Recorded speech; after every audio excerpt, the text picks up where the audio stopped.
ഇതുവരെ നമ്മൾ കരിങ്കാളിത്തറയുടെ സാമാന്യമായിട്ടുള്ള ഒരു അന്വേഷണമാണ് നടത്തിയത്, പൊതുവായിട്ടുള്ള അന്വേഷണം. ഇനി ഈ കരിങ്കാളിത്തറയെയും അനുഷ്ഠാനങ്ങളെയും എങ്ങനെ വിശകലനം ചെയ്യാം എന്നുള്ളൊരു പരിശ്രമമാണ് നമ്മുടെ ഭാഗത്തുനിന്നുണ്ടാകുന്നത്. ഇത്തരം അനുഷ്ഠാനങ്ങളെ വിശകലനം ചെയ്യുമ്പോൾ വളരെ പെട്ടെന്ന് അവതരണത്തിലേക്കും ലിംഗാവതരണത്തിലേക്കും അതുപോലെ അനുഷ്ഠാനത്തിലേക്കും പോകും. മാറിപ്പോയിക്കൊണ്ടിരിക്കും. അനുഷ്ഠാനം എന്നുള്ളത് പലപ്പോഴും കരിങ്കാളിത്തറയെ സംബന്ധിച്ചിടത്തോളം ഒരു 3/4 ഭാഗവും അനുഷ്ഠാനം തന്നെയാണ്. ബാക്കി 1/4 ഭാഗം 25% ഈ രംഗാവതരണത്തിൻ്റെ കാര്യത്തിലുള്ളൂ എന്ന് പറയാം. എന്നാലും ആ രീതിയിലൊന്ന് വിശകലനം ചെയ്യാനോ മറ്റോ സാധ്യമാണോ എന്ന് നമുക്കിപ്പോൾ ഒന്ന് പരിശോധിച്ച് നോക്കാം. അപ്പോൾ അനുഷ്ഠാനവും അവതരണവും തമ്മിൽ ചെറിയ വ്യത്യാസമുണ്ട്. അനുഷ്ഠാനത്തിൽ കുറെ കൂടി അവനവൻ്റെ അല്ലെങ്കിൽ ഫസ്റ്റ് പേഴ്സൻ്റെ എന്ന് തന്നെ പറയാം,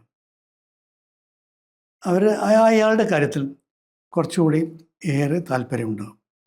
ആളുകൾ കേൾക്കുന്നുണ്ടോ കാണുന്നുണ്ടോ എന്താണല്ല പ്രശ്നം. അയാളുടെ കാര്യം ചെയ്യുക എന്നുള്ളതാണ്. അത് കൂടുതലായിട്ട് ഭക്തി അതുപോലെയുള്ള ചില ചടങ്ങുകളിലൊക്കെയാണ് ഈ അനുഷ്ഠാനം കൂടുതലായിട്ട് വരുന്നത്.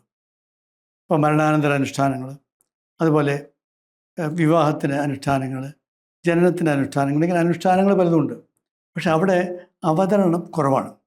പക്ഷേ ഈ അനുഷ്ഠാനം എങ്ങനെ അവതരണമാകുന്നു എന്നൊന്ന് നോക്കാം. അനുഷ്ഠാനം, ഒരു വ്യക്തി മരിച്ചാൽ അയാളുടെ പിതൃക്രിയകൾ, ശ്രാദ്ധം തുടങ്ങിയിട്ടുള്ള പിതൃക്രിയകൾ അനുഷ്ഠാനമാണ്.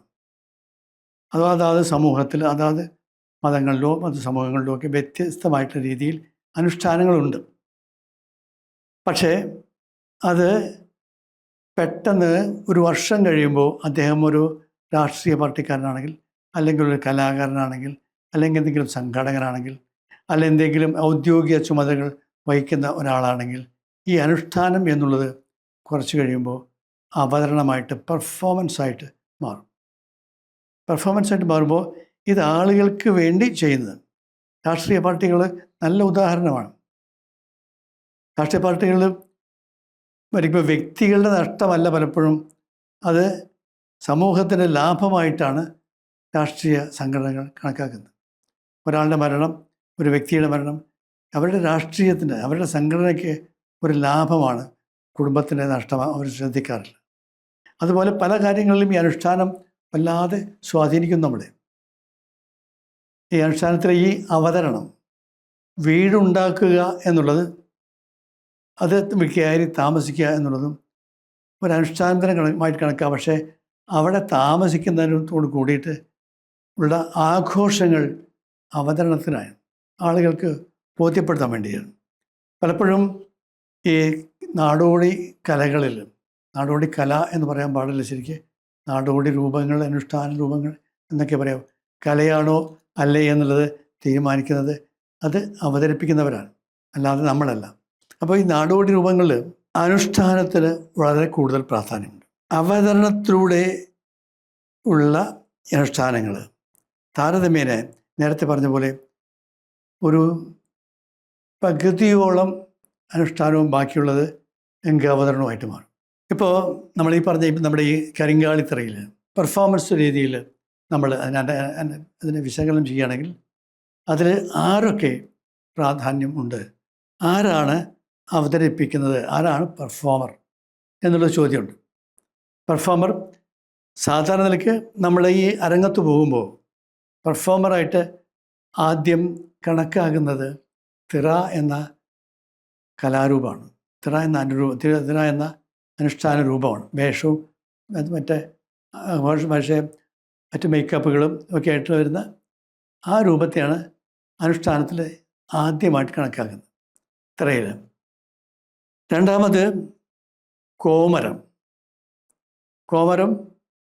ഇതുപോലെ ഈ തിറയെ പോലെ തന്നെ ഈ അനുഷ്ഠാനത്തിൻ്റെ ഒരു ഭാഗമാണ്. അത് കാണുമ്പോൾ വെളിച്ചപ്പെട്ട് വരുന്ന സമയത്ത് അത് അവതരണത്തിൻ്റെ ഭാഗമാണോ, ആളുകൾക്ക് കാണാൻ കൗതുകമുള്ളതാണോ എന്നൊരു അന്വേഷണം അവിടെയുണ്ട്. പിന്നെ മൂന്നാമത്തത് തോറ്റം പാട്ടുകാർ. ഇങ്ങനെ ഈ കരിങ്കാളിത്തറയുടെ അവതരണപരമായിട്ടുള്ള അന്വേഷണത്തിലും വിശകലനത്തിലും ഈ 3 അവതാരകന്മാർ, പെർഫോമേഴ്സ്, തിറയും കോമരവും തോറ്റം പാട്ടുകാരും, അങ്ങനെ 3 വ്യത്യസ്ത സ്വഭാവമുള്ള ആളുകളുടെ കൂട്ടമായിട്ടുള്ളൊരു പ്രവർത്തനമാണ് ഈ കരിങ്കാളിത്തറയിൽ നടക്കുന്നത്, അതിൻ്റെ അവതരണത്തിൽ നടക്കുന്നത്. അപ്പോൾ ഈ 3 കാര്യത്തിൽ ഈ അവതരണ സിദ്ധാന്തത്തിൽ പറയാറുള്ള അവതാരകൻ, അവതരണം, അവതരിപ്പിക്കപ്പെട്ടത്, പെർഫോമർ, പെർഫോമൻസ്, പെർഫോംഡ് എന്നിങ്ങനെ 3 തലം അവതരണ പഠനങ്ങളിലെ വളരെ ഷക്നർ തുടങ്ങിയിട്ടുള്ള അവതാരണം എന്താ വെച്ചാൽ പെർഫോമൻസ് തിയറിയുടെ പ്രധാനപ്പെട്ട ആചാര്യനൊക്കെ കരുതപ്പെടുന്ന ഷക്നറൊക്കെ ആ സിദ്ധാന്തങ്ങളൊക്കെ നമ്മൾ വളരെ വിദൂര ലോകത്താണുള്ളത്. അപ്പോൾ അവർ പറയുന്നതാണ് ഈ അവതരണവും അവതാരകനും അവതരിപ്പിക്കപ്പെട്ടതും ഇതാണ് പ്രധാനമായിട്ട് കണക്കാക്കുന്നത്. ആദ്യമായിട്ട് അവതാരകൻ ആരാണ്? അതിനാണ് നമ്മൾ പറഞ്ഞ തിറയും കോമരവും തോറ്റം പാട്ടുകാരും 3 പേർക്കും തുല്യ പ്രാധാന്യമാണ് നമ്മൾ കാണുന്നത്. അപ്പോൾ അവതരണത്തിലാണെങ്കിൽ പെർഫോമൻസിൻ്റെ നാടകവും ഒക്കെ ആയിട്ടാണെങ്കിൽ അതിനൊരു സ്ഥലം വേണം. അതിനൊരു സ്ഥലം അല്ലെങ്കിൽ ഒരു സ്പേസ്, ടൈം, ഇങ്ങനെ സമയവും സ്ഥലവും ഒക്കെ ഇവരുടെ പരിഗണനയിലുണ്ട്. ഇവിടെയും സ്ഥലം പരിഗണനയിലുണ്ട്. വളരെ വിശാലമായിട്ടുള്ള സ്ഥലം വേണം, ഒരു വലിയൊരു മൈതാനം പോലത്തെ സ്ഥലം വേണം. കാരണം വെളിച്ചപ്പാടിന് നൃത്തം വയ്ക്കാനും ഈ പാലുംവെള്ളരിയുടെ ചടങ്ങുകൾ അനുഷ്ഠിക്കാനും വെളിച്ചപ്പാട് ഒരുപാട് സ്ഥലം വേണം. അതുപോലെ തന്നെ തിറയ്ക്കും വേണം. ഉദ്ദേശം ദീർഘസമുദ്രത്തിലുള്ള ഒരു ഗ്രൗണ്ടാണ്, അല്ലെങ്കിൽ ഒരു സ്ഥലമാണ് തിറയെ സംബന്ധിച്ചോളം. അതിൻ്റെ സ്ഥലം, പിന്നെ സമയം, ടൈം ആൻഡ് സ്പേസ്, സമയവും സ്ഥലവും ഈ കാര്യത്തിൽ വളരെ പ്രധാനപ്പെട്ടതാണ്. ആരുടെ സ്ഥലമാണ്, എവിടെയാണ് ചെയ്യുന്നത്? നമ്മുടെ പെർഫോമൻസ് തിയറികളൊക്കെ നമ്മുടെയൊക്കെ പരിചയമുള്ള രംഗവേദികളൊക്കെ കെട്ടിപ്പൊക്കിയിട്ട രംഗവേദി, കർട്ടൻ തുടങ്ങിയിട്ടുള്ള കാര്യങ്ങളൊക്കെ ഉണ്ട്. പക്ഷേ കേരളീയമായിട്ടുള്ള അരങ്ങിന് കെട്ടിപ്പൊട്ടിയ രംഗവേദി ഇല്ലയെന്ന് മാത്രമല്ല, അതിൻ്റെ ഡയമെൻഷനുകളും മാറും, മാനങ്ങൾ. എന്ന് വെച്ചാൽ സാധാരണ തിയേറ്ററിൽ 4 മാനങ്ങളൊക്കെ, 4th ഡയമെൻഷനെ പറ്റിയാണ് പലപ്പോഴും തിയേറ്ററിലെ ആളുകൾ വല്ലാതെ വേവലാതിയപ്പെടും. 4th ഡയമെൻഷൻ എന്ന് പറഞ്ഞാൽ 4ാമത്തെ മാനം. 1ാമത്തെ മാനം വലത്ത് ഭാഗത്തും, 2ാമത്തെ മാനം ഇടത് ഭാഗത്തും, 3ാമത്തെ മാനം ബാക്കിലുള്ള പിന്നിലുള്ള കർട്ടനും. ഈ 3 സ്ഥലത്തുള്ള കർട്ടൻ വേദിയെ തിരിച്ച് 4ാമത്തെ മാനം ഏതാണ്? അത് കാണാൻ വരുന്ന ഓഡിയൻസാണ്, പ്രേക്ഷകരാണ്, കാണികളാണ്. അപ്പം കാണികളെ കൂടി ഇതിൽ ചേർക്കുക എന്നുള്ളതാണ് 4th ഡയമെൻഷൻ പാർട്ടിസിപ്പേഷൻ എന്നുള്ളതാണ് ഒരു നാടക കലയുടെ പ്രധാനപ്പെട്ട ഒരു വെല്ലുവിളിയായിട്ടിരിക്കുന്നത്. ഇപ്പം കേരളത്തിലെ ഈ നാടോടി കലകളിലൊക്കെ പലപ്പോഴും ഈ 4ാമത്തെ മാനം എന്ന് വെച്ചാൽ കാണികൾ, പ്രേക്ഷകൻ എന്നുള്ള മാനം ചിലപ്പോൾ അവതാരകൻ്റെ സഹായിയായിട്ട് മാറും. അങ്ങനെ സംഭവിക്കാറുണ്ട്. ഇപ്പം ഈ കരിങ്കാളിത്തറയുടെ ഈ 3ാമത്തെ മാനവും കഴിഞ്ഞിട്ട് ചെണ്ട അല്ലെങ്കിൽ കൊട്ടുകാർ, പിന്നിലുള്ള ആളുകൾ, പന്തം പിടിക്കുന്ന ആളുകൾ, കൊട്ടുകാർ ഏതാണ്ട് അനുഷ്ഠാനത്തിൻ്റെ ഭാഗമായിട്ട് കാണാം, പെർഫോമൻസിൻ്റെ ഭാഗമായിട്ട് കാണാം. പിന്നെ ഒരു അർദ്ധ സ്വഭാവമുള്ള പ്രേക്ഷകനാണെന്ന് ചോദിച്ചാൽ പ്രേക്ഷകനല്ല, എന്നാൽ പ്രേക്ഷകനാണ് താനും. അപ്പോൾ ആക്റ്റീവായിട്ടുള്ള ഒരു പ്രേക്ഷകനല്ല, ആക്റ്റീവായിട്ടുള്ളൊരു അവതാരകനല്ല, ഒരു പാസീവായിട്ടുള്ള അവതാരകൻ.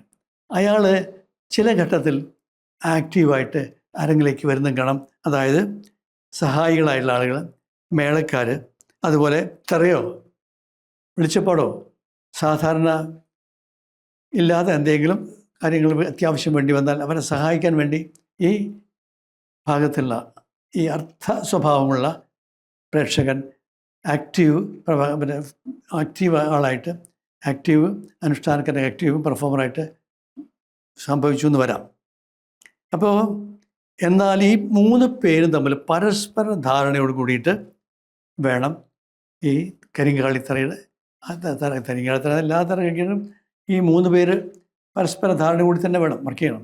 അപ്പോൾ ഇവിടെ ഈ മുഖ്യ തോറ്റമ്പാട്ടുകാരൻ തമ്പുരാക്കന്മാരെ തെയ്യത്തെ അനുസരിക്കട്ടെ എന്ന് വിളിച്ചു പറയുമ്പോൾ ഇവിടെയെല്ലാം ഒരുങ്ങിയിരിക്കുന്നു, ഞങ്ങൾ തയ്യാറാണ്, താങ്കൾ തയ്യാറാണോ എന്നുള്ളൊരു ചോദ്യവും കൂടിയാണത്. അതിൻ്റെ ശ്രേണി ബന്ധം മറ്റുള്ള കാര്യങ്ങളൊക്കെ അന്വേഷിക്കേണ്ട കാര്യമില്ല. അതൊക്കെ പലതരത്തിൽ സമൂഹത്തിൽ പലതരത്തിൽ മാറിക്കൊണ്ടിരിക്കും. പക്ഷേ ഇത് തോറ്റം പാടുന്ന പെരുവണ്ണാൻ വെളിച്ചപ്പെടുന്ന കോമര തമ്പുരാക്കന്മാരോട് തന്നെ പറയാണ് ഞങ്ങളിവിടെ തയ്യാറാണ്, നിങ്ങൾ ഒരുങ്ങിയോ എന്ന്.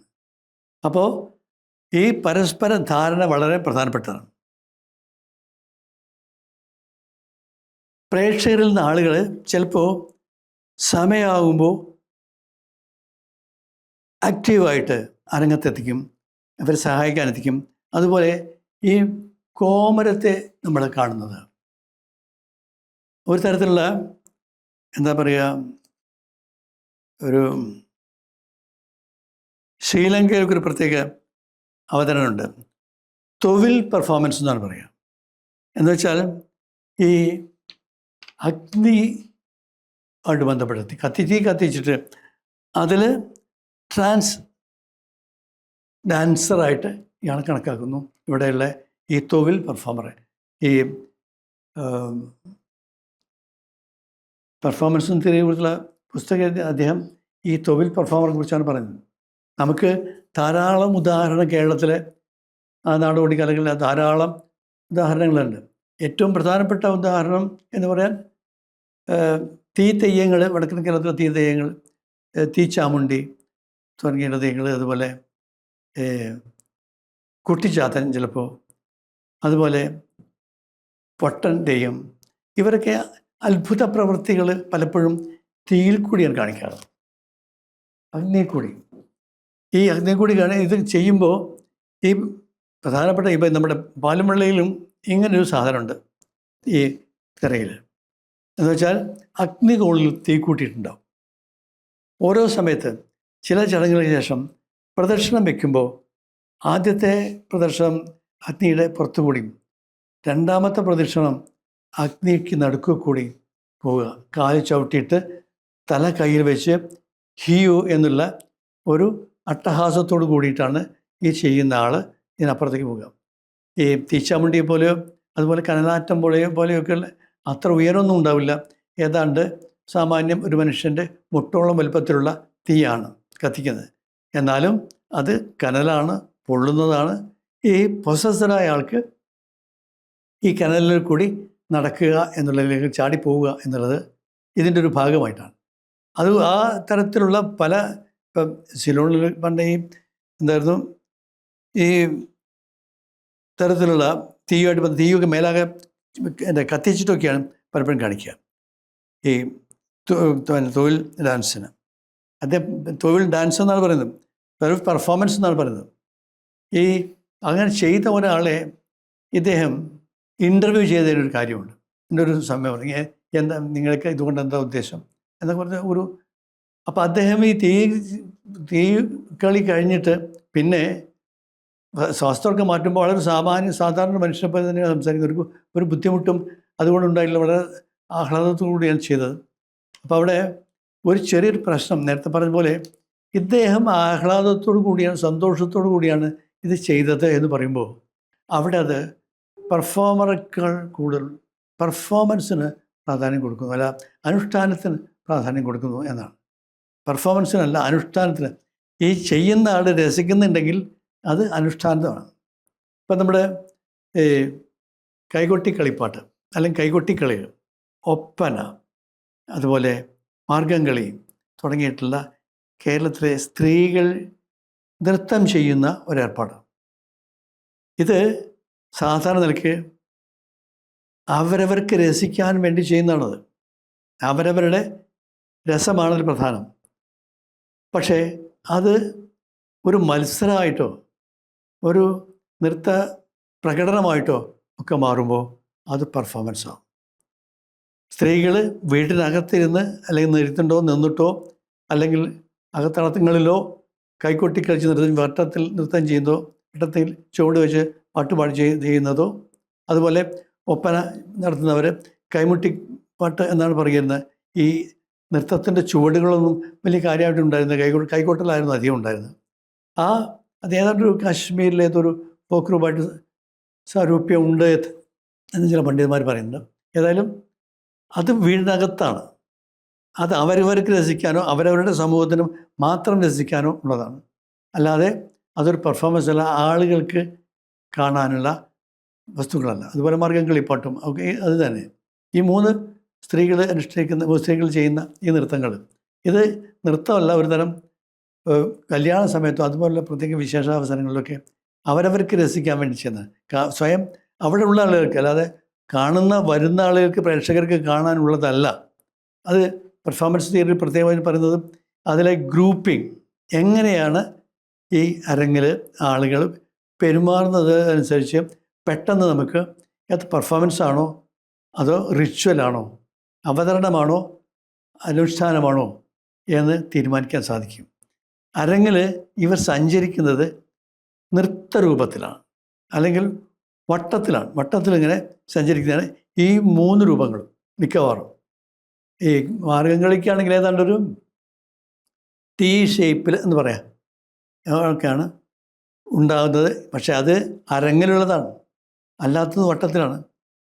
വട്ടത്തിൽ കൈമുട്ടിപ്പാട്ട് ആളുകൾക്ക് രസിക്കാൻ വേണ്ടി ഒപ്പന, അതുപോലെ ഇവർ മാർഗംകളി, അത് ഈ ഗ്രൂപ്പിംഗ് വൃത്താകൃതിയിലാണെങ്കിൽ അത് അനുഷ്ഠാനമാണ്, അല്ലെങ്കിൽ അത് അവതരണം. കാരണം എപ്പോഴും സ്റ്റേജിന് പുറംതിരിഞ്ഞ് നിൽക്കാൻ പാടില്ല എന്നാണ് ആദ്യം തൊട്ട് നടന്മാരെ സംവിധായകരെ പഠിപ്പിക്കുന്ന ഒരു പാഠം. അരങ്ങിന് പിന്തിരിഞ്ഞ് നിൽക്കാൻ പാടില്ല. അങ്ങനെ പഴയകാലത്ത് അങ്ങനെ നിയമമൊക്കെ ഉണ്ടായിരുന്നു. പക്ഷേ ഒരുമാതിരി നാടകങ്ങളൊക്കെ അങ്ങനെ തന്നെയാണ്. പക്ഷേ അടുത്ത കാലത്ത് അതൊക്കെ മാറിയിട്ട് പിന്നെ പലതരത്തിലുള്ള പരീക്ഷണങ്ങളൊക്കെ നടത്തിയിട്ട് അതൊക്കെ മാറിക്കുന്നത്. എന്നാലും അരങ്ങിന് പുറംതിരിഞ്ഞ് നിൽക്കാൻ പാടില്ല. പുറംതിരിഞ്ഞ് അധികം സമയം അങ്ങനെ അവതരിപ്പിക്കാൻ പാടില്ല എന്നാണ് ഒരു നിയമം. ഏതാണ്ട് ആ നിയമം അനുസരിക്കുമ്പോൾ നമ്മുടെ പിന്നെ ഒപ്പനയോ അതുപോലെയുള്ള ഇതൊന്നും അവതരണമല്ല. അവതരണം അനുഷ്ഠാനമാണ്. ഈ ഒപ്പനയും തുടങ്ങിയ അനുഷ്ഠാനം. ഇത് നമ്മൾ വേറെ നമ്മുടെ അനുഷ്ഠാന രൂപങ്ങളിലും ചില സമയത്ത് കാണികളെ പ്രതീക്ഷിക്കുന്നുണ്ട്. നമ്മൾ ഇതിലെ കരിങ്കാളി തറയുടെ സമയത്ത് ഈ വട്ടക്കളി എന്നൊരു സാധനം ചുവട് വെച്ചിട്ട് ഈ തോറ്റം പാട്ടുകാർ കൊട്ടിക്കൊണ്ട് പാടിക്കൊണ്ടും വൈത്താളം ചൊല്ലിക്കൊണ്ടും നൃത്തം വയ്ക്കുന്നൊരു കുറച്ച് നേരത്തേക്ക് നൃത്തം വയ്ക്കുന്നൊരു ഏർപ്പാടാണ്. ചുവടുകൾ വയ്ക്കുന്ന നൃത്തമല്ല, അതൊരു തരം ചുവടുകൾ. അതിനെക്കുറിച്ച് അന്വേഷിച്ചപ്പോൾ അവർ തന്നെ പറഞ്ഞു ഇത് ആളുകൾക്ക് കാണാൻ രസിക്കാൻ വേണ്ടി തന്നെയാണ്. അപ്പം ഇങ്ങനെ വരുന്ന ചില ഭാഗത്ത് രസിക്കാൻ വേണ്ടി ചില കാര്യങ്ങൾ, അതുപോലെ ഈ കോൽക്കളി അങ്ങനെ തുടങ്ങിയതൊക്കെ അങ്ങനെ ആളുകൾക്ക് രസിക്കാൻ വേണ്ടിയാണ് തങ്ങൾ കളിക്കുന്നത് എന്ന് പറയാറ് തന്നെയുണ്ട്. അതുപോലെ ദാരികവധം എന്ന് പറയുന്ന ഭദ്രകാളിപ്പാട്ടിൽ ഒരു ഭാഗത്ത് ഈ ഭഗവതിയോട് ഈ കൈലാസത്തിന് പോകുന്ന പാട്ടുമണ്ഡപത്തിലേക്ക് വരുമ്പോൾ എന്തൊക്കെ ഉണ്ടാകും എന്നാണ്. ആളുകൾ ഉണ്ടാകും, ധൂപ വാദ്യങ്ങളെ കൊണ്ട് ഇതിനെ പൂജിക്കും, അലങ്കരിക്കും, വെടിയുണ്ടാവും, താളം ഉണ്ടാവും, എല്ലാം ഉണ്ടാവും. ഇവിടെ താളം ഉണ്ടാകുമ്പോൾ കൊട്ടുന്നത് നന്ദികേശ്വരനാണെന്ന് കരുതുക, പാടുന്നത് നാരദനാണെന്ന് കരുതുക. അതുപോലെ കൂടിയിരിക്കുന്നവർ ദേവകളും അസുരകളുമാണ് എന്ന് കരുതുക എന്ന് ഭഗവതിയോട് ഭദ്രകാളിയോട് ശിവൻ പറഞ്ഞു കൊടുക്കുക. അപ്പോൾ ആ കലാരൂപത്തിൽ ഒരു കാണിയെ പ്രതീക്ഷിക്കുന്നുണ്ട്. ഇപ്പം കാണിയെ പ്രതീക്ഷിക്കുന്ന ഈ കലാരൂപം പലപ്പോഴും കലയോടടുത്ത് നിൽക്കും. മറ്റത് കാണിയെ പ്രതീക്ഷിക്കാത്തത് അനുഷ്ഠാനമായിട്ട് നിൽക്കും. നമുക്ക് നല്ലൊരു ഉദാഹരണമുണ്ട്. ഒരു കാലത്ത് ഒരു മന്ത്രവാദത്തിൻ്റെ ഭാഗമായിരുന്ന ഒരു നിണബലി എന്ന് പറയുന്നൊരു വടക്കൻ കേരളത്തിലൊരു ഒരു ചടങ്ങുണ്ട്. നിണബലി തെയ്യമൊക്കെ ഉള്ളതാണ്. ഇപ്പം ഈ നിണബലി എന്നുള്ളത് മന്ത്രവാദത്തിലെ ഒരു ചടങ്ങാണ്, ഒരു അനുഷ്ഠാനമാണ്. ദാരികനെ എന്താണെന്ന് വെച്ചാൽ ഈ വസൂരി പിടിച്ചിട്ടുള്ള ഈ ദാരികൻ്റെ രൂപമാണ് കാണിക്കുന്നത്. അത് മന്ത്രവാദത്തിലൊരു രൂപമാണ്. ആ മന്ത്രവാദം ഇപ്പോഴത് പലപ്പോഴും അത് ഒരു തെയ്യത്തിൻ്റെ അനുഷ്ഠാനമായിട്ട് പല സ്ഥലങ്ങളിലും തെയ്യത്തിൻ്റെ ഒരു ഭാഗമായിട്ട് അവതരിപ്പിക്കാറുണ്ട്. അത് മന്ത്രവാദം പിന്നീട് അവതരണമായിട്ട് മാറിയതിന് ഒരു നല്ല ഉദാഹരണം. അപ്പോൾ ആ തരത്തിലുള്ള അവതരണം ഈ കരിങ്കാളിത്തറയിലും സംഭവിക്കുന്നു എന്നുള്ളതാണ്. പിന്നെ ഇതിൽ നമുക്ക് പ്രധാനമായിട്ട് കോമരത്തിനെ തന്നെ വീണ്ടും പിടിക്കാം. കോമരം എന്ന് പറയുന്ന ആൾ നർത്തകനാണ്. ഞാൻ കഴിഞ്ഞ 2-3 എപ്പിസോഡുകൾക്ക് മുമ്പ് പറഞ്ഞിരുന്നു, കൊറ്റവയുടെ നർത്തകൻ ഒരു പക്ഷേ പെരുമണ്ണാനായിരുന്നിരിക്കണമെന്ന്. അത് കോമരം എന്ന് പറയുന്നത് ഒരു നൃത്തക്കാരനാണ്. വെളിച്ചപ്പാടാകുമ്പോൾ അദ്ദേഹം ദൈവത്തിൻ്റെ പ്രതിപുരുഷനായിട്ട് മാറുന്നു. കോമരം ആയാൽ എന്തൊക്കെ ചെയ്യണം, എന്തൊക്കെ ചെയ്യാൻ പാടില്ല എന്നൊക്കെയുള്ള നിയമങ്ങളുണ്ട്. ചുരുക്കി പറഞ്ഞാൽ ആരാധനോന്മുഖമായ ഒരു സമൂഹത്തിൻ്റെ പ്രത്യക്ഷീകരണമാണ് വെളിച്ചപ്പാടിലൂടെ സാധിക്കുന്നത്. അതെന്ന് വെച്ചാൽ ദൈവിക വിശ്വാസമുള്ള ആസ്തിക സമൂഹം, അതുപോലെ ദൈവത്തിൻ്റെ കാവിൻ്റെ പരിസരം, അവിടെയുള്ള ആളുകളുടെ വിശ്വാസം, ഇതെല്ലാം കണക്കിലെടുത്തിട്ട് ഒരു സമൂഹ മനസ്സിൻ്റെ പ്രത്യക്ഷീകരണമാണ് ഈ വെളിച്ചപ്പാടായിട്ട് വരുന്നത്, കോമരമായിട്ട് വരുന്നത്. ആ നർത്തകൻ ചിലപ്പോൾ കേവലം നർത്തകൻ മാത്രവും അല്ലാത്തപ്പോൾ ദൈവത്തിൻ്റെ പ്രതിപുരുഷനുമായി മാറും. സമൂഹം എന്ത് വേണം എന്ന് മോഹിക്കുന്നത് സമൂഹത്തിന് കിട്ടുന്നത് ഈ കോമരത്തിലൂടെയാണ്, വെളിച്ചപ്പാടിലൂടെയാണ്. സമൂഹം സൃഷ്ടിച്ചാണ് എന്ത് കിട്ടണം എന്ന് സമൂഹത്തിനുള്ളിൽ ഒരു സങ്കല്പമുണ്ട്.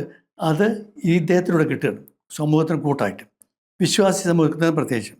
അപ്പം അതിന് സ്ഥലം, കാലം, അവസ്ഥ തുടങ്ങിയിട്ടുള്ള ഒരുപാട് കാര്യങ്ങൾ ശ്രദ്ധിക്കണം. ലബ്ധമായിട്ടുള്ള അറിവുകൾ, അതിൻ്റെ പാരമ്പര്യം എല്ലാം കൂടി വെളിച്ചപ്പാടിൻ്റെ കയ്യിൽ, കോമരത്തിൻ്റെ കയ്യിലുണ്ടാവും. എന്ന് വെച്ചാൽ ഈ അതുവരെ നൃത്തം പഠിപ്പിച്ചിരുന്ന ആശാന്മാർ, ഗുരുക്കന്മാർ, അങ്ങനെ അതുപോലെയുള്ള ആളുകൾ, മറ്റു പലരും, ഈ സമൂഹത്തിൽ കാരണവന്മാർ പറയുന്ന രീതികൾ, ഈ കോമരമായിട്ട് പരിണമിക്കുമ്പോൾ ഈ കലശം ചെയ്ത് അഭിഷേകം ചെയ്ത് കോമരമാക്കി മാറ്റുമ്പോൾ ചെയ്യുന്ന പ്രവൃത്തികൾ എല്ലാം കൂടി ഇയാളെ കോമരമാക്കിയിട്ട് മാറ്റുകയാണ്, നർത്തകനാക്കി ഈ വെളിച്ചപ്പാടിൻ്റെ അല്ലെങ്കിൽ ഈ ദേവതയുടെ നർത്തകനാക്കി മാറ്റുകയാണ്. കരിങ്കാളികാവിലെ ഏത് കരിങ്കാളികാവിലെയാണോ ആൾ, ആ കരിങ്കാളികാവിലെ കോമരമാണ്. ഇതായി കഴിയുമ്പോൾ ഈ പ്രത്യേക വ്യക്തിയുടെ പേര് നഷ്ടപ്പെടുകയും ആ കാവിലെ കോമരം എന്ന പേരിൽ അറിയപ്പെടുകയും ചെയ്യും. പിന്നീട് അയാളുടെ പേര് അങ്ങനെ അറിയപ്പെടുന്ന പേരങ്ങനെയായിരിക്കും. അയാൾ പൊസസ്സറായി കഴിയുമ്പോഴാണ് വെളിച്ചപ്പാടാവുക. അല്ലെങ്കിൽ കോമരത്തിൻ്റെ പ്രവൃത്തി വെളിച്ചപ്പെടലാണ്. എന്ന് വെച്ചാൽ ദൈവത്തിന് വേണ്ടി സംസാരിക്കുമ്പോൾ അയാൾ പിന്നെ സമൂഹത്തിന് വേണ്ടി ചെയ്യും, സമൂഹത്തിന് വേണ്ടിയാണ് അയാൾ ചെയ്യുന്നത്.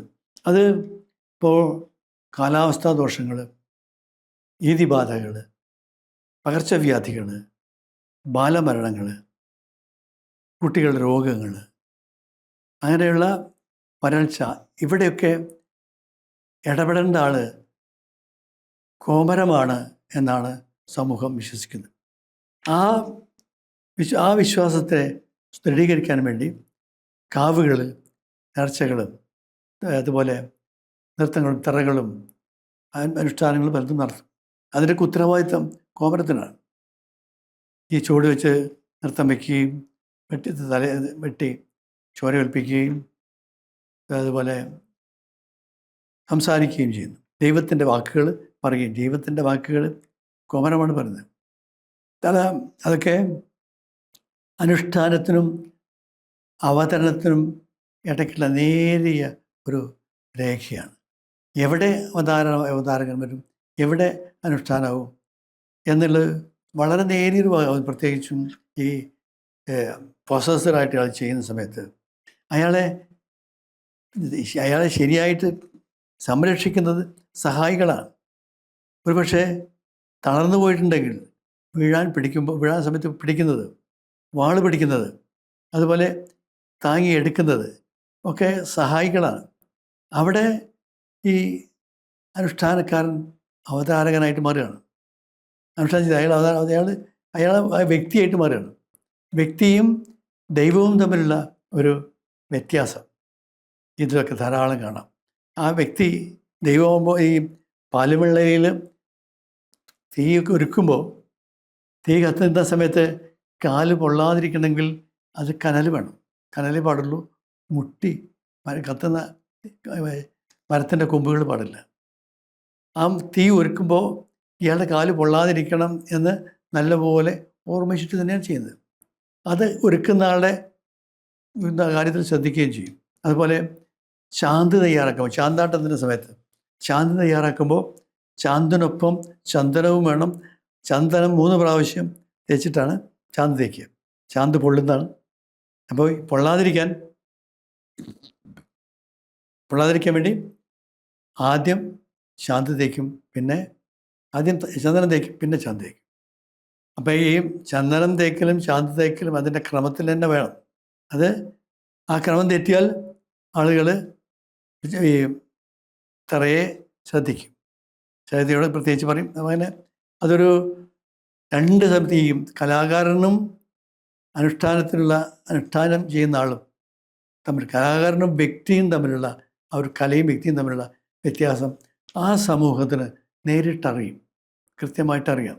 എവിടെ ഇയാൾ മനുഷ്യനാവുന്നു, എവിടെ ഇയാൾ ദൈവമാവുന്നു. ഈ 2 തരത്തിലുള്ള ആ വ്യത്യാസം പലപ്പോഴും ധാരാളമായിട്ട് കാണുന്നത് വെളിച്ചപ്പാടിലാണ്.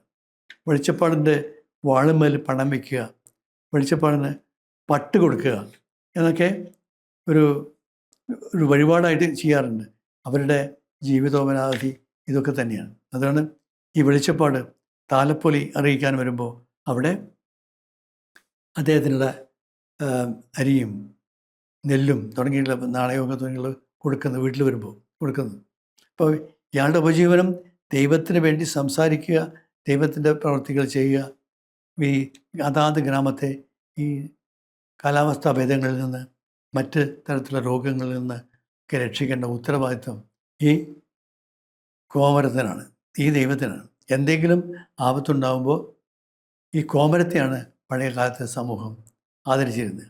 വേറൊരു പ്രത്യേകത എന്താണെന്ന് വെച്ചാൽ കോമരത്തിനെ ആളുകൾ പലപ്പോഴും കളിയാക്കുകയും ചെയ്യും, അനുകരിക്കുകയും ചെയ്യും.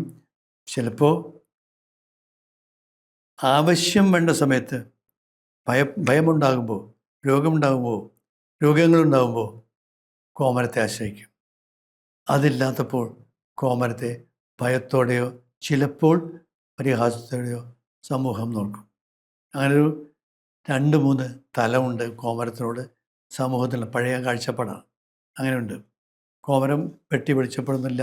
കോമരത്തിൻ്റെ ചടങ്ങുകൾ, കോമരത്തിൻ്റെ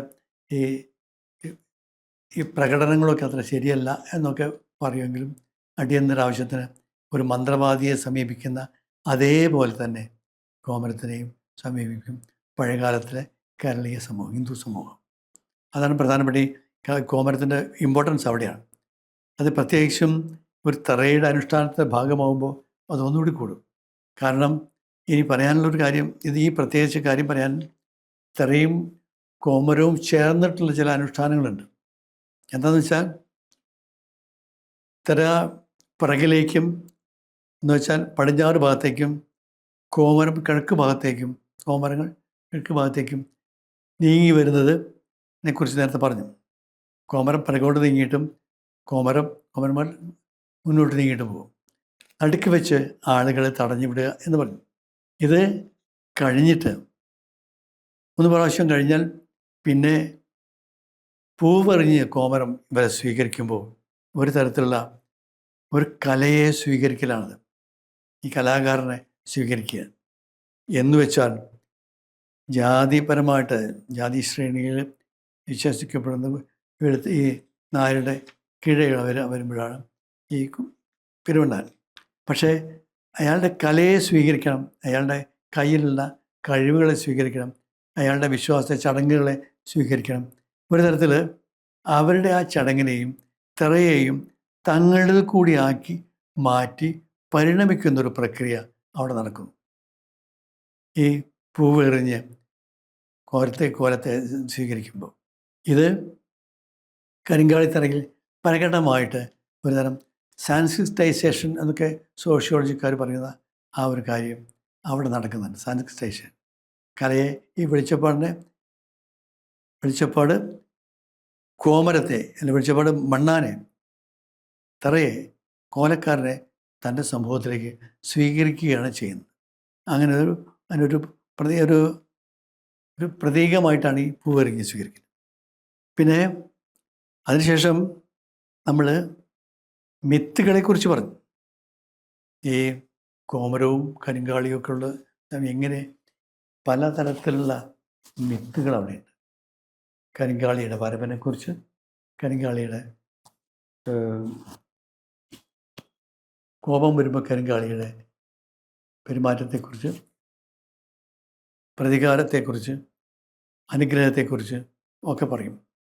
ഇവിടെ പ്രത്യേകത എന്താണെന്ന് വെച്ചാൽ ഈ വിശ്വാസത്തിൻ്റെ ഈ 18 കാവിലെയും ഈ കാവിലെയും ഈ തട്ടകങ്ങളിലുള്ള ആളുകളുടെ വിശ്വാസം അനുസരിച്ച് അവരവരുടെ തറവാടുകളിൽ അവരവരുടെ വീടുകളിൽ തങ്ങൾക്കെപ്പോഴും അനുകൂലമായിട്ടാണ് ദൈവം നിൽക്കുന്നത്. തങ്ങളുടെ രക്ഷാമൂർത്തിയാണ് ഈ കരിങ്കാളി. പക്ഷേ വേറെ പുറത്തുനിന്നുള്ളൊരു സമൂഹത്തിൽ നിന്ന് ഒരാൾ വന്നാൽ അവരെ സ്വീകരിക്കില്ല, അവരെ ഭയപ്പെടുത്തും, അവർക്ക് രോഗങ്ങളുണ്ടാക്കും, അവരെ ഭയപ്പെടുത്തുകയൊക്കെ ചെയ്യും. പക്ഷേ തങ്ങളുടെ കുട്ടികൾക്കോ തങ്ങൾക്കോ ഒരു ഭയവും ഇതുകൊണ്ടുണ്ടാവാറില്ല. തങ്ങളുടെ രക്ഷാമൂർത്തിയാണെന്നാണ് പറയുക. അവർക്ക് ഭയക്കേണ്ട ആവശ്യമില്ല. അതിന് പാകത്തിലുള്ള മിത്തുകൾ ധാരാളം ഉണ്ടാവും. ഇതിനൊരു പ്രത്യേകത എന്താണെന്ന് വെച്ചാൽ റൊളാൻഡ് ബാർത്ത് എന്ന് പറയുന്ന ആൾ മിത്ത് എന്ന് പറയുന്ന ഒരു പുസ്തകം തന്നെ എഴുതിയിട്ടുണ്ട്, മിത്തുകൾ എന്ന് പറയും. അത് ഏതാണ് മിത്ത്, ഏതാണ് കടങ്കഥ, ഏതാണ് നാടോടിക്കഥ, ഏതാണ് വിശ്വാസം, ഇതെല്ലാം കൂടിക്കലർന്ന ഒന്നാണ്. മുഴുവൻ കൃത്യമായിട്ട് പറയാൻ കഴിയില്ല. അപ്പം ഈ മിത്ത്, ഈ കരിങ്കാളിയുടെ സംബന്ധിച്ചുള്ള മിത്തുകൾക്കൊരു ഐക്യരൂപ്യമുണ്ട്. ഏകദേശം ഒരു മാതിരിയാണ് പറയുക, ഒരേ തരത്തിലാണ് പറയുക. ഒരു കാര്യം തന്നെ ഏതാണ്ട് ഒരുപോലെ. അപ്പം അതിൽ ഉണ്ടാകുന്ന കാര്യം പാല്, മഞ്ഞപ്പൊടി, പട്ട്, ചിലങ്ക, വാള്, ഇങ്ങനെയുള്ള ചിലങ്ക ഉണ്ടാവില്ല, ചിലമ്പ്, വാള്, ഇങ്ങനെ ആയുധവും അരമണിയും അല്ല ആയുധവും രൂപവും. എൻ്റെ വലങ്കൈ ആയുധത്താണ് എപ്പോഴും പറയുന്ന വാക്ക്, എൻ്റെ വലങ്കൈ ആയുധത്താണ്. ഈ ആയുധം എന്ന് പറയുന്നത് ഒന്ന് ഉപയോഗിക്കാനുള്ള ആളുകളെ വെട്ടാനോ കുത്താനോ ഉപയോഗിക്കുന്ന ഒരു ആയുധമല്ല. അത് ഈ എൻ്റെ ദേവിയുടെ ചിഹ്നമായിട്ടാണ് ഇവർ കണക്കാക്കുക. പള്ളിവാളിൻ്റെ വ്യത്യാസം കണ്ടില്ല. പിന്നെ ആളുകളുടെ രൂപത്തിനനുസരിച്ച് കാവുകൾ മാറുന്നുണ്ടെന്നൊക്കെ പറയും. ഏതായാലും അതൊക്കെയാണ് രൂപം. ഈ രൂപത്തിൽ ചിലപ്പോൾ അർദ്ധരാത്രിയിൽ ചില കാവുകളുടെ പരിസരത്ത് ചിലർ കണ്ടതായി പറയും. ചില കാവുകളുടെ പരിസരത്ത് അല്ലെങ്കിൽ അതിനെ ഉണ്ടാകുന്നതിന് മുമ്പായിട്ട് ചില ആലിൻ്റെ ചുവട്ടിലോ പാലയുടെ ചുവട്ടിലോ ഒക്കെ ഈ പ്രായമായ മുത്തശ്ശിയുടെ രൂപത്തിൽ, ചിലപ്പോൾ ഒരു യുവതിയുടെ രൂപത്തിൽ, ചിലപ്പോൾ ഒരു മധ്യവയസ്കയുടെ രൂപത്തിൽ, കന്യകയുടെ രൂപത്തിൽ ഒക്കെ ഈ ദേവി പ്രത്യക്ഷപ്പെട്ടതായിട്ട് കഥകളുണ്ട്. അത് കഥയാണ്. അവർ പ്രത്യക്ഷപ്പെട്ട കഥയല്ല, സത്യമായിട്ട് പറയുന്നുണ്ട്. പ്രത്യക്ഷപ്പെട്ടു. കഥയല്ല. ഇത് ഓരോ കാവിൻ്റെ പരിസരത്തും ഏതെങ്കിലും ഒരാൾ ഇങ്ങനൊരു കഥ ഇത് പരസ്പരം കമ്മ്യൂണിക്കേറ്റ് ചെയ്യും. അവിടെ പരിസരങ്ങളിലൊക്കെ വ്യാപിപ്പിക്കും. ഇത് ഈ 18 കാവുകളുടെയും പരിസരത്ത് ഇങ്ങനൊരു കഥയുണ്ടാവും. ആ കഥയ്ക്ക് ചുറ്റും ആളുകളുണ്ടാവും, വിശ്വാസമുണ്ടാവും. അപ്പോൾ ഇവിടെ മഴ വരുമ്പോൾ, മഴ പെയ്യുന്ന സമയത്ത്, മഴ പെയ്യാതിരിക്കുമ്പോൾ, ഇപ്പോൾ ഇന്ന ദിവസം ഇന്ന താലപ്പൊലിയിടുന്ന ഇന്ന സമയത്ത് മഴ പെയ്യും, അതോടെ ഇന്ന ഈ കാവിൽ മഴ പെയ്യും എന്ന് അങ്ങനെ ഇവർ വിശ്വാസികൾ പറയുകയാണ്. അങ്ങനെ അങ്ങനെ ഏതാണ്ട് ഒരു കാലമായിരിക്കും അത്, അങ്ങനെ ഒരു കാലത്തുണ്ടാവും. അപ്പം അത് ആളുകൾ പിന്നെ പറയും. അതും പലപ്പോഴും എല്ലാ കാവുകളിലും. അപ്പം ഇങ്ങനെ എല്ലാ കാവുകളുടെയും ഈ അലോമിത്തുകളൊക്കെ ചേർന്നിട്ട്, അലോമിത്ത് എന്ന് വെച്ചാൽ ഈ ഉപരൂപങ്ങൾ എന്ന് പറയാം വേണമെങ്കിൽ, ഉപരൂപങ്ങൾ എന്ന് വേണമെങ്കിൽ പറയാം. ആ ഉപരൂപങ്ങളെല്ലാം കൂടി ചേർന്നിട്ട് ഒരു മിഥീം എന്ന് പറയുന്ന ഒരു ഭാഷാശാസ്ത്രത്തിൽ പറയുന്ന സ്വനിമം പോലെ, ഫൊണീം പോലെ ഒരു സാധനം നമുക്ക് സങ്കല്പിക്കാം. ആ സ്വനിമത്തിൽ നിന്ന് പല പല സ്വരങ്ങളുണ്ടാകുന്നത്, പല പല സ്വരങ്ങൾ അർത്ഥപൂർണമാകുന്നത് പോലെ ഈ മിഥീമിൽ നിന്ന് പല മിത്തുകൾ പല പ്രദേശങ്ങളിൽ പ്രാദേശികമായിട്ട് വ്യാപിക്കുന്നു. അതിങ്ങനെ കഥയായിട്ട് പരിണമിക്കുന്നു. ഓരോ തലമുറകളനുസരിച്ച് പകർന്നുകൊണ്ടിരിക്കും. ഇത് പിന്നെ അതിനെക്കുറിച്ച് പറയുമ്പോൾ ഈ അനുഷ്ഠാനങ്ങളും മിത്തുകളും ഈ മിത്തിനനുസരിച്ച് അനുഷ്ഠാനങ്ങൾ ഉണ്ടാവുകയും ഒക്കെയുണ്ട്. ഈ ചാന്താട്ടം നടത്തുമ്പോൾ അതുപോലെ ചാന്താട്ടം എന്നത് വാർദ്ധക്യത്തെ കാണിക്കുന്നതാണ് എന്നാണ് പറയാറുള്ളത്. അപ്പം ഈ സമയത്ത് ഇന്ന തരത്തിലുള്ള ഒരു അനുഭവം ഉണ്ടായി എന്നൊരാൾ, ആ അനുഭവങ്ങളുടെ പശ്ചാത്തലത്തിലാണ് ഈ സമൂഹം ആ അനുഷ്ഠാനത്തെ കാണുന്നത്. ആ പ്രത്യേക അനുഷ്ഠാനത്തെ കാണുന്നത് ഈ അനുഭവങ്ങളുടെ പശ്ചാത്തലത്തിൽ, അനുഭവങ്ങൾ മനസ്സിൽ വെച്ചിട്ടാണ്. അന്ന് ഇങ്ങനെ ചെയ്തു, ഇങ്ങനെ ഉണ്ടായപ്പോൾ ഇങ്ങനെ ചെയ്തു എന്ന് സമൂഹത്തിൽ നടക്കുകയാണ്, ഈ കഥ നടക്കുകയാണ്. പട്ടും വാളുമായിട്ട് ഒരു സ്ത്രീ പടിഞ്ഞാറ് ഭാഗത്തു നിന്ന് കയറി വന്ന് കിഴക്കോട്ട് കയറി അകത്തേക്ക് മച്ചിലേക്ക് കയറിപ്പോയി എന്നൊരു കഥ പറയും. ഒരു വിശ്വാസമാണ്. ആ സ്ത്രീ അപ്പം അത് ഇന്ന രൂപമാണ്, കരിങ്കാളിയാണ്, ഇന്ന രൂപമാണ്. ഇതിന് ഏതാണ്ട് ഈ രൂപത്തെ വെളിച്ചപ്പാടിൻ്റെ രൂപത്തെയാണ് ഇവർ പറയുന്നത്. രൂപം അതാണ്, കോമരത്തിൻ്റെ രൂപം അങ്ങനെയാണ്. ഈ പെട്ടും ചെലവാണും ചെലമ്പൊക്കെ ആയിട്ട് അങ്ങനെ രൂപം കയറിപ്പോയി എന്ന് പറയുമ്പോൾ ഇത് വെളിച്ചപ്പാട് പോലെ തന്നെയാണ് ഈ സ്ത്രീ എന്ന്, അല്ലെങ്കിൽ ദേവത എന്ന് അവർ സങ്കല്പിക്കുകയാണ്. അത് ദേവതയുടെ രൂപം ഉൾപ്പെടെ ഇവർ പറയാണ്. ഈ വിശ്വാസികൾ ഇങ്ങനെയാണ് വീട്ടിലേക്ക് കയറി വന്ന് തറവാട്ടിലേക്ക് കയറി വരികയാണ്. അപ്പോൾ ആ കയറി വന്ന മച്ചിലേക്ക് കയറി വന്ന അങ്ങോട്ട് പിന്നെ അശുദ്ധിയായിട്ടൊന്നും ചെയ്യാൻ പാടില്ല.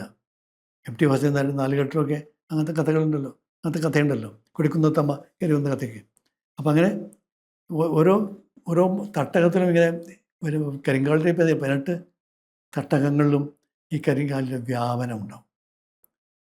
വണ്ടൂർ ക്ഷേത്രത്തിൻ്റെ വലിയ ബലിക്കലിൻ്റെ വടക്കോട്ടുള്ള പ്രദേശത്ത് നിന്ന് വടപുറമ്പുഴ വരെയാണ് കാപ്പിൽ കരിങ്കാളികാവിൻ്റെ തട്ടകം എന്ന് പറയുമ്പോൾ അത് ജിയോഗ്രഫിക്കലാണ്.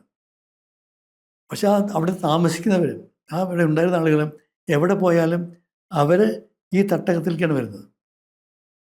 എവിടെ പോയാലും അവർ ഈ കരിങ്കാളിയുടെ തട്ടകത്തിലാണ് അവർക്ക് കരിങ്കാളി ആരാധിക്കാനുള്ള അവകാശമുള്ളത്.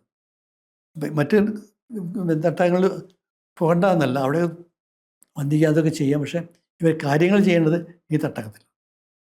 അങ്ങനെ ഓരോ 18 തട്ടങ്ങളിലും ഇതുപോലെയുള്ള വിശ്വാസങ്ങൾ, ആ വിശ്വാസങ്ങളെല്ലാം ചേർന്ന് പലതും പല മാതിരിയാണ് വരിക.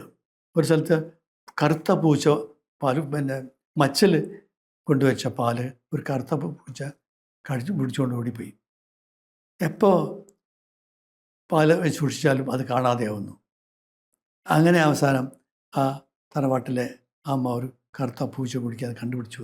അത് കരിങ്കള്ളി എന്ന് വിളിച്ചു. ആ കരിങ്കള്ളിയാണ് അവിടെ കരിങ്കാളി. അത് കരിങ്കള്ളിയല്ല, അത് ഞാനാണ്, കരിങ്കാളിയാണ് എന്ന് അവരുടെ സ്വപ്നത്തിൽ പ്രത്യക്ഷപ്പെട്ട് പറഞ്ഞു.